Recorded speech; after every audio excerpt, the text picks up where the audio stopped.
Bonjour à tous, c'est Zafrina Makishan du blog Les Sortilèges des mots.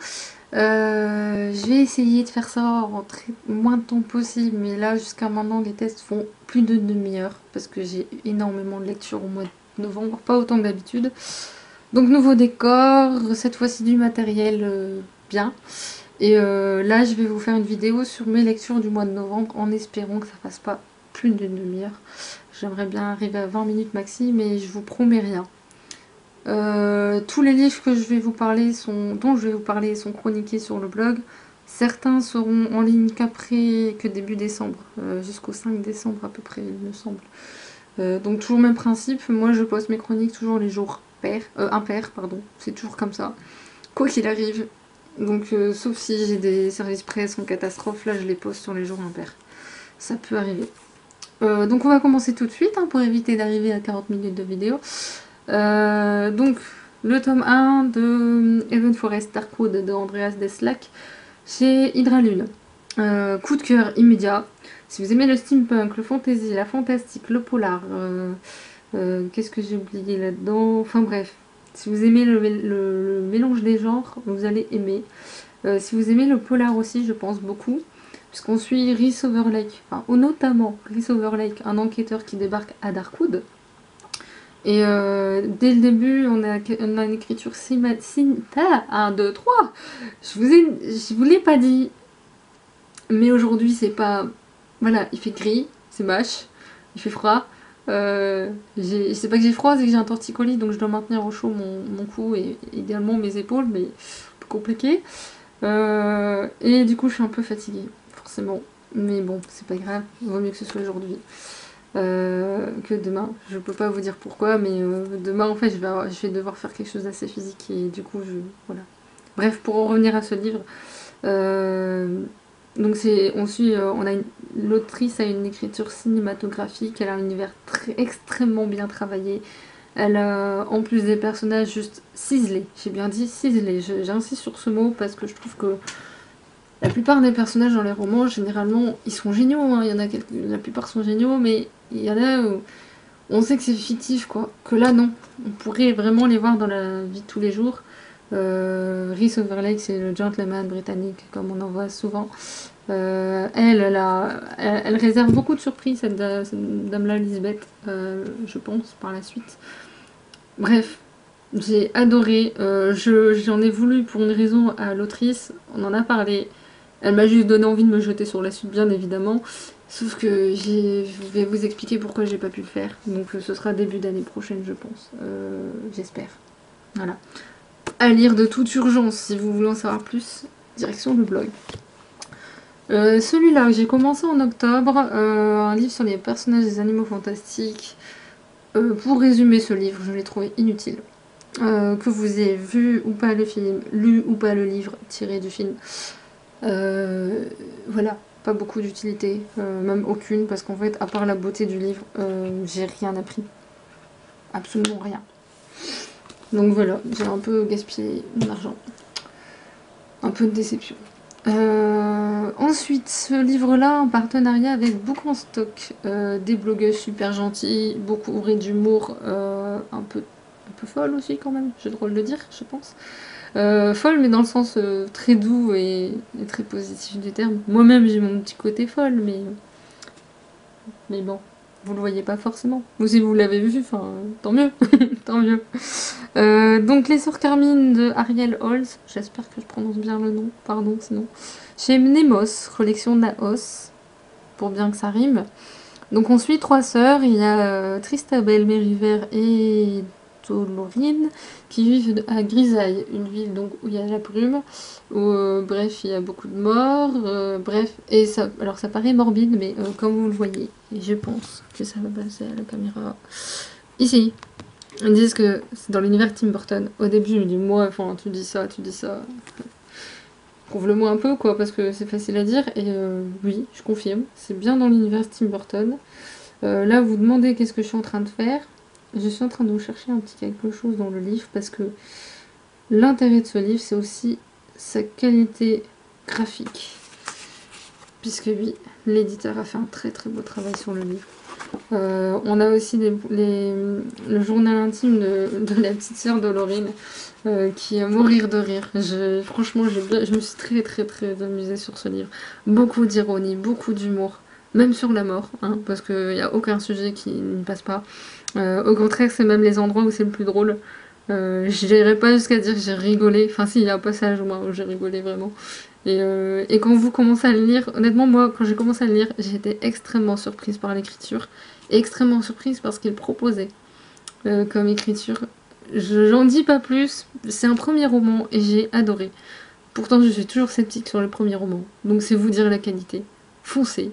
Malheureusement, le tome 2 est sorti et malheureusement, je suis en 0 achat. Donc, pas avant l'année prochaine. Bref. Voilà. Donc, c'était un service presse, hein, pour vous rassurer.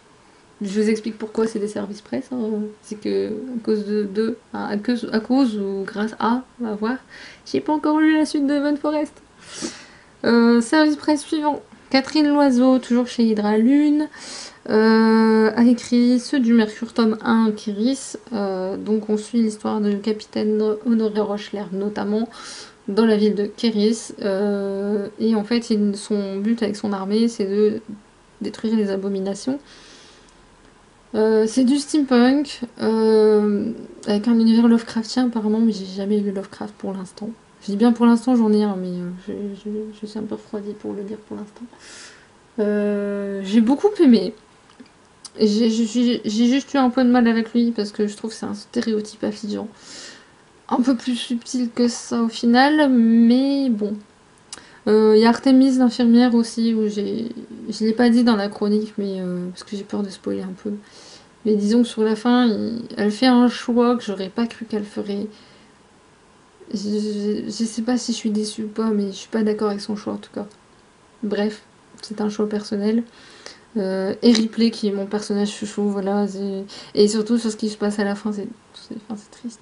Bref, je dis pas ce qui se passe, mais c'est excellent, c'est parfois surprenant, les inventions sont extrêmement bien faites.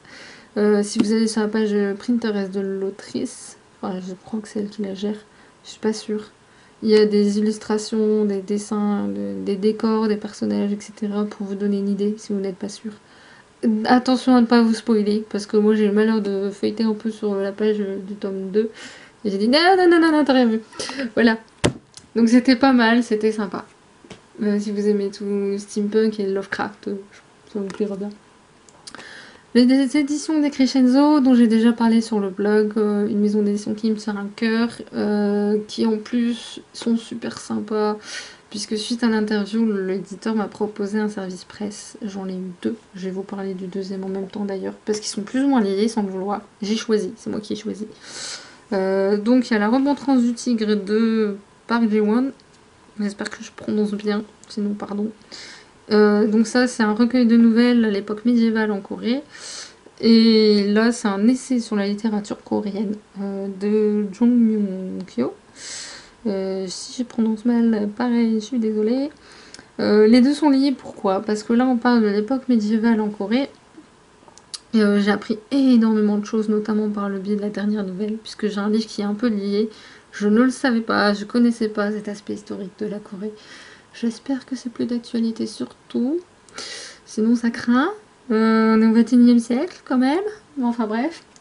Je reviendrai pas sur le sujet si vous voulez apprendre des choses, pas seulement sur l'histoire de la Corée, c'est parce que l'histoire de la Corée est liée à celle de la Chine et un peu à celle du Japon aussi. Donc forcément ça m'a donné beaucoup d'explications sur la complexité des relations entre ces trois pays. Et j'ai enfin pu mettre le doigt sur quelque chose qui me perturbait par moments quand je suis la K-pop. Quelquefois, la K-pop est plus ou moins liée à l'histoire de la Corée, et le gouvernement politique et tout. Si vous suivez un peu, vous le savez. Donc, quelquefois, je vois des trucs où ils se font la tête, genre non, je veux plus des groupes de K-pop coréens, des trucs comme ça. Donc, je comprenais pas trop pourquoi ils se faisaient la tête par moment, mais maintenant je comprends mieux par rapport à grâce à ce livre. C'est aussi le moyen de découvrir un courant de pensée en Corée qui n'était pas très bien vu à l'époque. Ce livre-là a été censuré jusqu'en 2000, pour vous dire. Donc très très intéressant. Si vous êtes curieux, vous voulez en apprendre beaucoup, n'hésitez pas. Il y a un lexique à la fin, il y a des notes en bas de page, mais pas du tout gênantes. Apparemment, l'éditeur considère aussi qu'il est un peu difficile à lire, par contre. Personnellement, ça a été. Libre à vous. Je vous laisse le choix. Bref. Pour revenir à l'essai sur la Corée du Sud, la littérature coréenne, on va y arriver. C'est pas grave. Il n'y a pas de mots compliqués, c'est très simple, on n'a pas de cours d'histoire non plus. Juste sur le passage par rapport à la guerre en Corée, la situation de la littérature coréenne, et sur la séparation nord-sud aussi. On a un petit passage là-dessus, mais à part ça, franchement, pas d'inquiétude. C'est d'une simplicité déconcertante. J'ai même envie de lire la poésie, c'est vous dire. La poésie est pas... J'aime bien la poésie, je dis pas. De là à me faire un recueil complet. Mais j'avoue que la poésie coréenne est très très très belle. J'ai envie d'en lire. En ayant lu ce bouquin-là, je me suis noté quelques petits titres. Je verrai si je les achète ou pas. Merci Decrescenzo, encore une fois, de ces petites découvertes. Next, j'en ai valsé là, sur le côté. The Bride of the Fox Spirit, un manga que j'ai acheté d'occasion parce que j'avais pas envie de l'acheter en neuf. Un peu déçue, j'attendais à beaucoup plus d'humour, j'attendais beaucoup plus de choses. Parce qu'en fait, le principe, c'est lui qui est un mec un peu à la rue, qui n'a pas de boulot, qui parle d'argent et qui prie dans un temple en disant j'accepterais même d'épouser un esprit renard. Et il va se retrouver marié à un esprit renard, bien sûr, sinon c'est pas drôle. Qui est censé lui se marier avec un esprit renard féminin, bien sûr. Sinon c'est pas drôle. Donc on se retrouve avec quelques situations cocasses de base qui sont très drôles. Et j'ai trouvé que c'était pas si drôle que ça comme manga. J'ai trouvé amusant, je dis pas. Hein. Mais quand on sait la situation de base, on s'attend à exploser de rire dans le manga. Et bah non. Voilà. La qualité graphisme est pas non plus exceptionnelle, soyons honnêtes. C'est beau, hein, je dis pas, mais je m'attendais à beaucoup mieux. Donc c'est sympa, c'est léger, sans prise de tête. Libre à vous, je vous laisse le choix. Alors, est-ce qu'on met ça en shoujo ou en shonen ai ou en yaoi? J'en sais rien du tout. J'ai vu que c'était mis en shoujo parce qu'effectivement la relation de base est hétéro. Enfin bref, je vous laisse le choix. Suivant, on va essayer de le faire vite. C'est très compliqué de parler de ce livre. Les éditions Audience, une maison d'édition que j'aime par-dessus tout. Ceux qui me suivent sur le blog le savent. C'est une jeune maison d'édition, ils ont 1 an d'existence, je crois à peu près.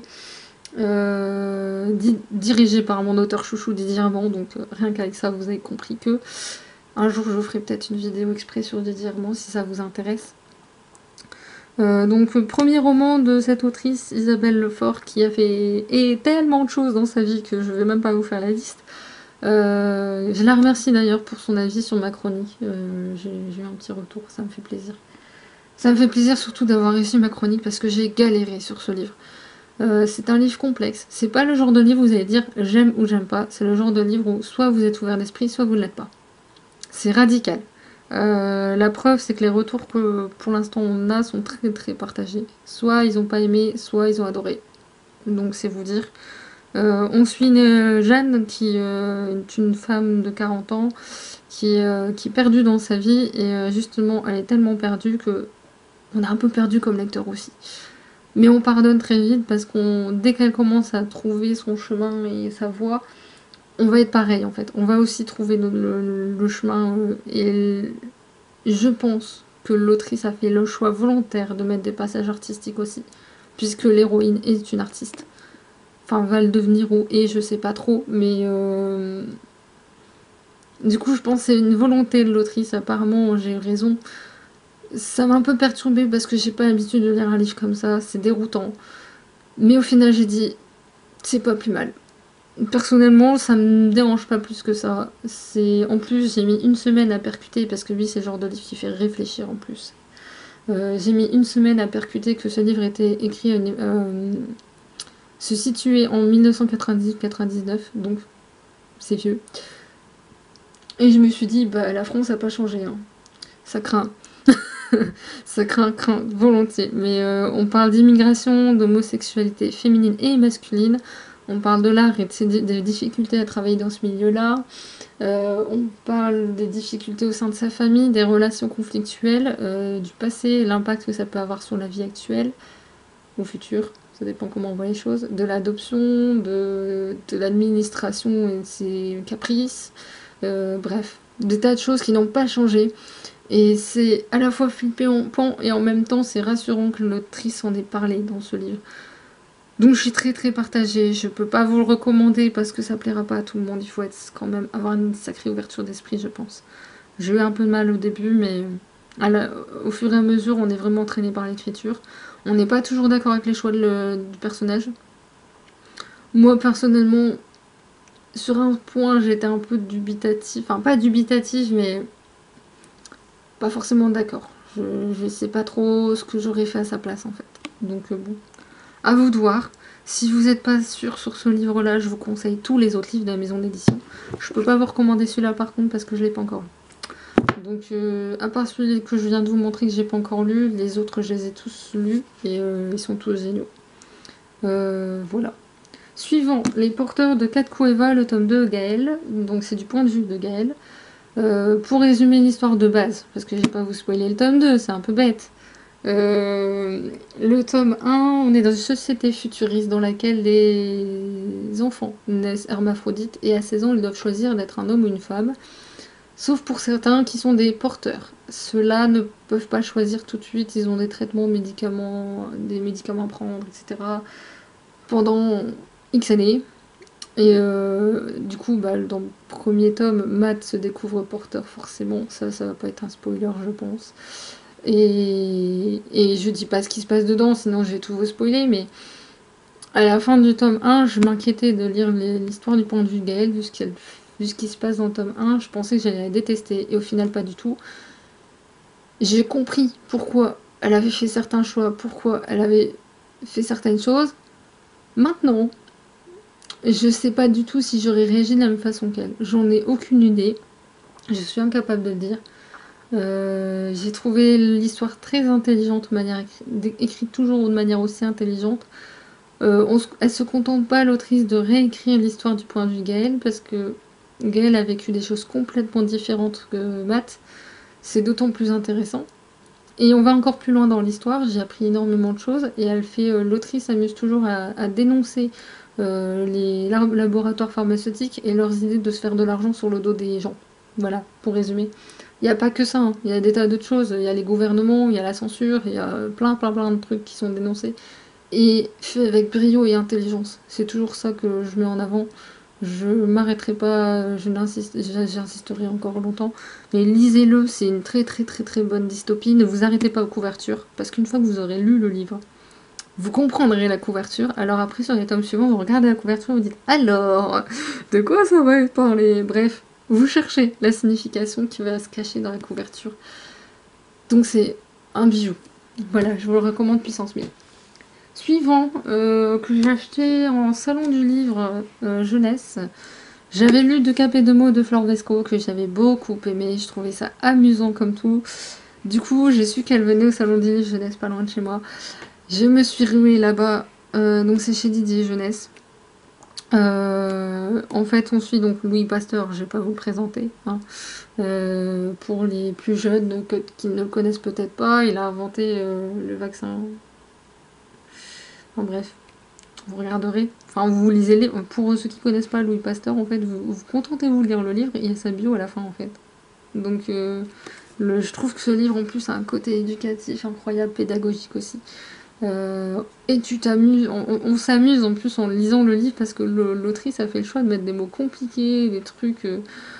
Mais c'est volontaire, c'est pour amuser parce qu'en fait on s'en fout, ça sert à rien l'histoire en fait. Donc, mais on les lit avec beaucoup d'humour et on s'amuse beaucoup. J'espère que j'ai bien caché, mais voilà, la dédicace en plus est magnifique.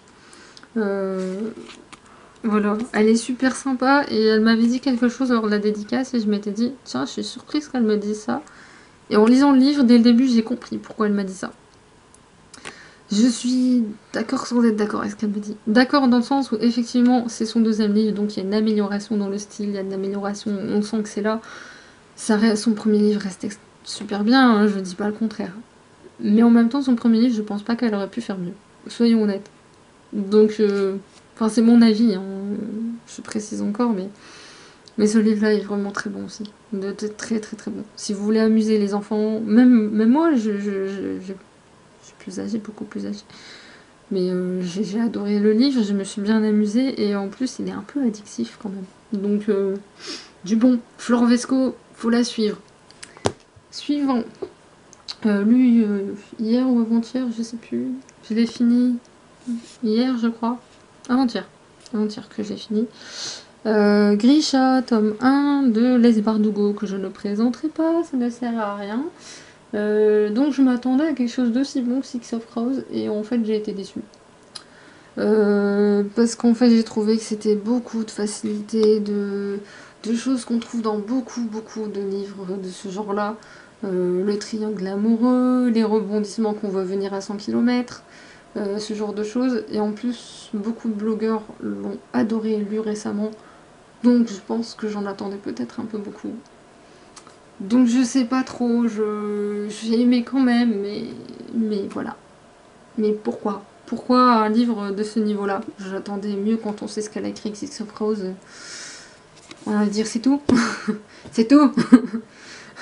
T'aurais pu faire autre chose. Bref. Le dernier de ce mois-ci, L'Enfant et le Maudit, tome 2, un manga, parce que j'ai pas lu beaucoup de mangas ce mois-ci, étonnamment. D'habitude j'en lis au moins 8, 7, 8. Surtout j'ai une sacrée pile à lire. Donc L'Enfant et le Maudit, tome 2 de Nagabe, chez Komiku. C'est bien Nagabe, ouais, Nagabe. Donc j'avais lu le tome 1 qui m'avait laissé une impression un peu étrange, dans le sens où je m'étais dit, t'as lu si peu de choses et il y a tellement de choses en même temps. C'est un peu bizarre comme impression. Et j'avais lu le tome 2 pour voir ce que ça donnait. Et enfin je l'ai lu, parce que je l'ai lu juste après Grisha en fait. Et c'est un peu le même sentiment que j'ai eu à la fin. De dire, oh les graphismes, enfin, voilà, les graphismes, il n'y a rien à dire. C'est original, ça sort du lot. J'aime beaucoup et j'ai appris énormément de choses sur l'histoire. Il y en a des plus, des petites choses en plus. Et étonnamment, en fait, on se rend compte qu'il n'y a pas tant de texte que ça. Donc on va très vite à le lire. Et en même temps, j'ai beaucoup de mal à expliquer ce manga. C'est très compliqué. Parce qu'il y a le monde extérieur, le monde intérieur, on ne sait pas trop encore à quoi ça correspond. Il y a les maudits, enfin je sais pas si les maudits ou les monstres, je sais pas trop comment je sais pas encore comment exactement. Et cette petite fille qui vit avec eux. What? Pourquoi? On ne sait pas encore. On commence à avoir des petites bribes d'informations, et même si on a des informations, après on se dit, oui mais voilà, on se pose plein de questions, et avec si peu de texte. Donc je salue le travail du mangaka, parce que je ne sais même pas si c'est un homme ou une femme. D'habitude on a l'info, mais là j'avoue que... Bref, je ne sais pas. J'aime beaucoup Komiku, alors je fais attention maintenant parce qu'il faisait bien faire des mangas un peu gore. Celui-là ne l'est pas. Il est tout doux, tout mignon. Il parle quand même de sujets un peu délicats quand même. Et j'ai beaucoup de mal à en parler parce que j'ai beaucoup de mal à décrire mes sensations sur ce manga. Je pense que pour les graphismes ça vaut le coup. Parce que ça sort vraiment de l'ordinaire. Moi personnellement, je trouve que ça sort de l'ordinaire. Alors eux ils considèrent la maison d'édition de la présenter comme un conte un peu particulier forcément, et je suis assez d'accord avec le terme conte, parce que vraiment ouais, c'est pas mal. Et je vais je vais juste vous montrer ma lecture en cours, parce que j'ai lu que 50 pages, je peux peut-être pas juger au bout de 50 pages. Donc c'est J'ai 10 ans mais de Pierre Zilaski. Ma libraire, si elle regarde la vidéo, va être super contente que je le sorte enfin de ma palle. Ça fait un bout de temps qu'il y est. C'est un auteur que j'ai eu l'occasion de rencontrer avant. Je l'ai rencontré au moment de la sortie du livre en fait. Et c'était une rencontre intéressante. J'ai acheté 2 livres en fait de lui. Le précédent m'avait laissé un goût un peu particulier à la fin. Et avec recul, je me dis qu'il était pas si mal son roman. J'étais peut-être un peu dure dans ma chronique avec lui. Et par contre, ce livre-là, il sent bon. J'ai lu que 50 pages, donc je peux pas en dire plus, mais pour l'instant, j'aime beaucoup. En plus, le héros, je dis ça pour les amoureux des livres, il adore les livres. Et juste pour la petite citation, si je la trouve là, je l'ai mis sur ma page Facebook, mais j'ai adoré cette phrase. Moi, je l'ai ultra aimée. C'est tellement vrai. Je pense qu'il y en a qui me diraient ça. Enfin, on me l'a déjà dit, je crois, un truc du genre là. Est-ce que je vais la trouver? Je me souviens de la page, du côté de page, mais je me souviens pas de l'endroit. Bah non, apparemment je le trouve pas. Bah mince alors. Parce que j'ai lu hier, ce matin j'ai essayé de lire, mais j'étais pas dedans. Donc ça, c'est pas dans ce chapitre-là, ça c'est sûr. Ah voilà. Ben oui, docteur, je reconnais que je me drogue et de plus en plus. Je suis un drogué de la lecture, de la littérature jeunesse, et je les consomme sans aucune modération. Qu'est-ce que vous pouvez pour moi, docteur? C'est une réflexion du personnage. J'ai adoré ce passage. Je suis in love. Donc pour l'instant, ça se passe bien. Aujourd'hui, je suis juste pas en forme. Je l'ai dit en début de vidéo, je pense. Je sais pas trop. Ce que j'ai aujourd'hui, peut-être le temps n'aide pas aussi. Le temps n'aide pas. En plus, je suis un peu fatiguée. Et j'ai en fait un torticolis qui n'aide pas non plus.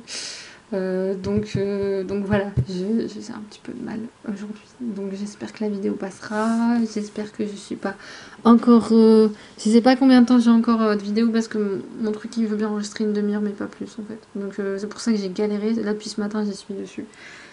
J'essaie de faire ça en une prise parce que j'ai pas envie de faire de montage. J'ai envie de vous laisser un truc super naturel, etc. Bref. À l'avenir, comme vous voyez que j'ai quand même là 1, 2, 3, 4, 5, 6, 7, 8, 9, 10, 11, 12 bouquins, plus le livre en cours, donc 13. Ça fait 13 livres. D'habitude, je suis à 15, entre 15 et 20. Donc à l'avenir, je sais pas trop, ça dépendra de ce que j'aurai à dire. Mais je le ferai peut-être en 2 fois. J'ai une autre lecture en cours, en fait c'est une relecture, mais j'en parlerai plus tard. Parce que vu qu'il sera fini dans 3 mois, ça sert à rien. Donc je vais vous laisser là. Et je vous souhaite une bonne journée. Je vous souhaite de bonnes lectures. Je vous souhaite bon courage pour ce que vous faites, ce que vous allez faire ou quoi, je ne sais pas. N'hésitez pas à me dire ce que vous avez lu ce mois-ci, ce que vous êtes en train de lire. Et à me suggérer aussi des idées de vidéos, parce que j'en ai pas forcément beaucoup. Et surtout, je vous souhaite bien du courage avec le temps pourri qu'on a. Mais bon, c'est la saison, c'est normal. Donc à tout bientôt, et puis ben comme en fait je suis toute seule là cette fois-ci, c'est pour ça que vous voyez mon bras passer, et puis bah tout bientôt, et puis je sais pas en fait comment finir ma vidéo, donc je vais juste vous dire à bientôt et bonne fin de journée. Au revoir.